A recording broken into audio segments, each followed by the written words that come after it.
good. We've got a lot of great items to go yet tonight. So when it comes to the live auctions are different, bid often, bid high. I'd like to take a moment of your time now too.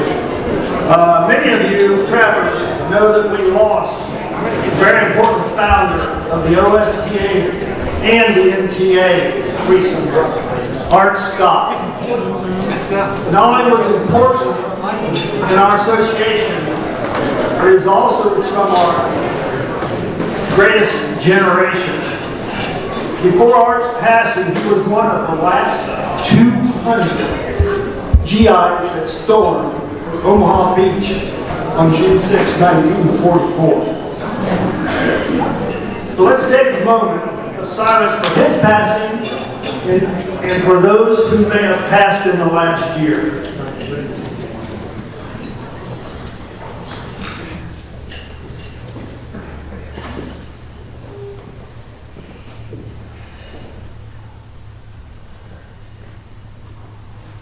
Thank you. I'd also like to mention one person in particular that without this person's help and guidance, this banquet would not be as it is. She and her crew do one heck of a job, people. This is why you're seeing what you're seeing. The donations, everything else that we've got. Thank you, Karen and crew.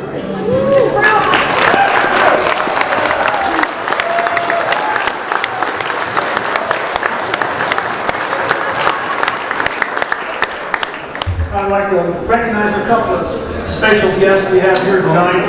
First off, ODOW Chief Kimber Wecker, Assistant Chief Todd Haynes, and our good friend and representative from the Sportsman's Alliance, Gary Oates and his wife.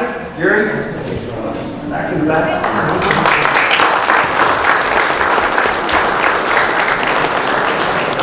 One more thing.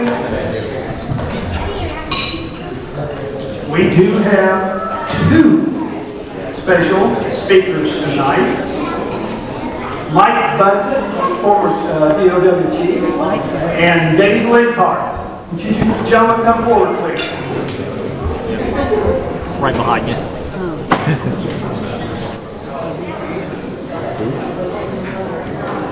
Yeah. Generations, they should. He's been around. Gentlemen? Never met the guy. Thank you, Barry. Not very often. We'd like to take this opportunity to update you on some things that have been going around the state of Ohio here. How many here have heard about the issue? Before that time. A little louder, Ken? Okay.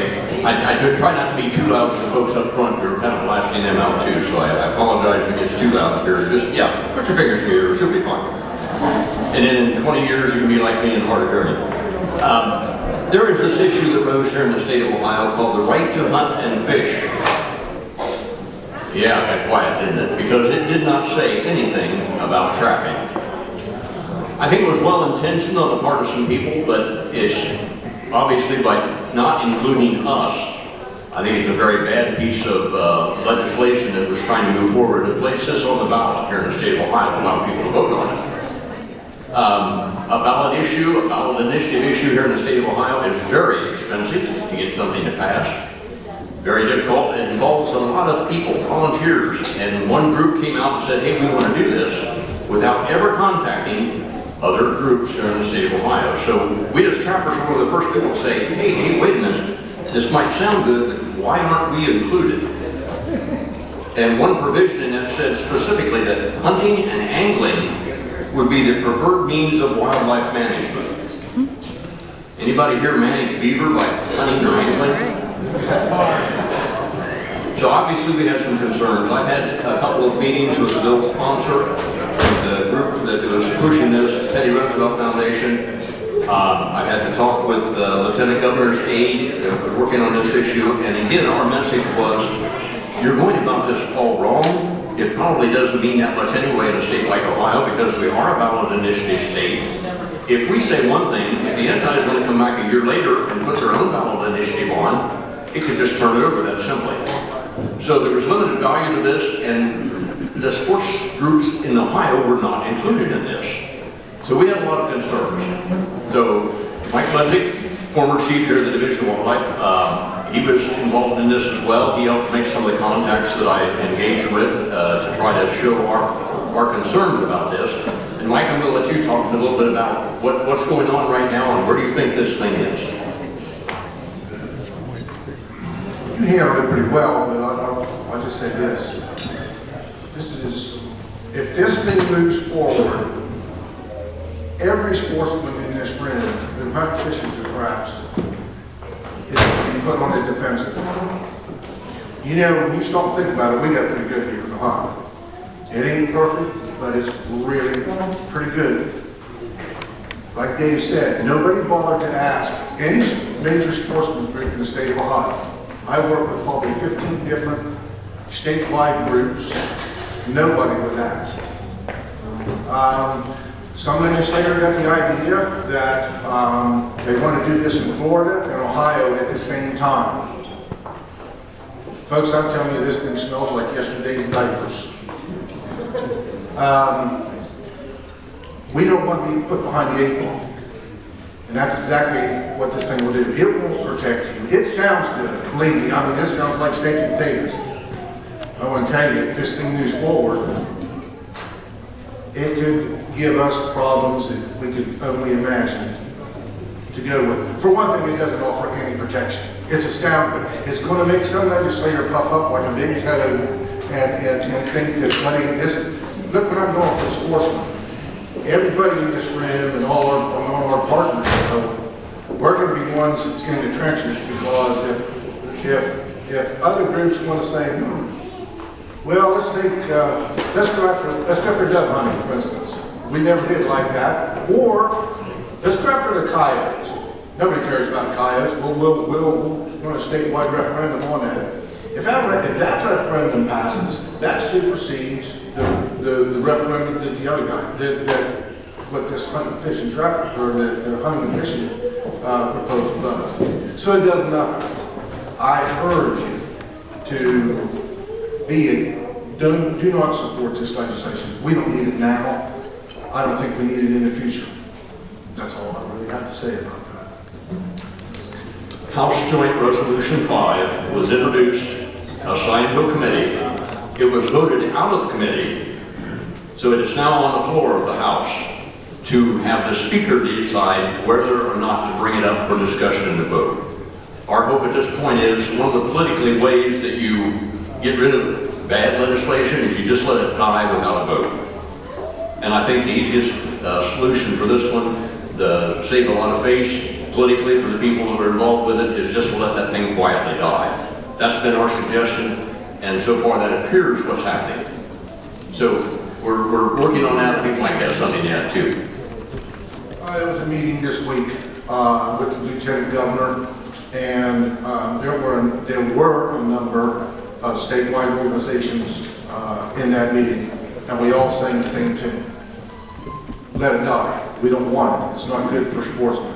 I personally talked to the Lieutenant Governor yesterday about the bill, and I told him the same thing. I said, we don't want it. It puts us on the defensive, and like Dave said, we're hoping it just dies in committee. So if you hear anything about that, our recommendation is let the thing die. Mike facilitated a meeting with myself and the Lieutenant Governor's aide about, that's been over two and a half weeks ago. And one of the things that aide asked me, why are you opposed? I outlined our position and said, well, what do we need to do? I said, well, the first thing you needed to do on an issue like this is to engage all the people involved and form a coalition. I said, that ship's already sailed. You've lost that one. What can we do now? Have you talked to the other groups? No. You need to talk to the other groups in Ohio, and I think that led to the meeting that Mike's talking about. And I think now that they're hearing the same message from all these different people, I think we've had our wishes sorted now. So hopefully that's what they'll be the outcome of it. It'll die there and quietly go away. And if that does, that should pave the way for some future actions, hopefully, for trappers here in Ohio. I won't elaborate on that, but I think you all know what I'm talking about. But we had to get rid of this thing first because there's too many things going on at once. It causes a lot of problems. And again, it's politics. You know the definition of that word. Poly meaning many, and text meaning blood-sucking vermin.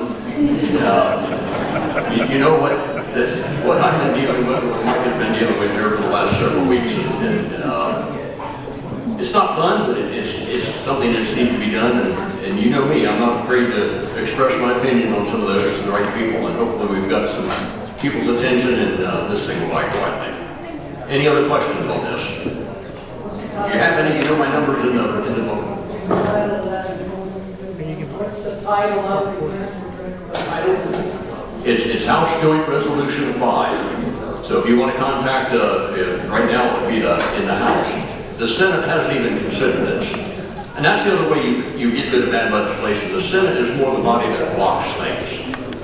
And we've already got contacts there. If this thing should even make it to the floor of the House for vote, we've got another option then to deal with it in the Senate. I think for everybody concerned, they'll let us quietly die. It'll help though if some of you contact your state representative and express that opinion. Any other questions?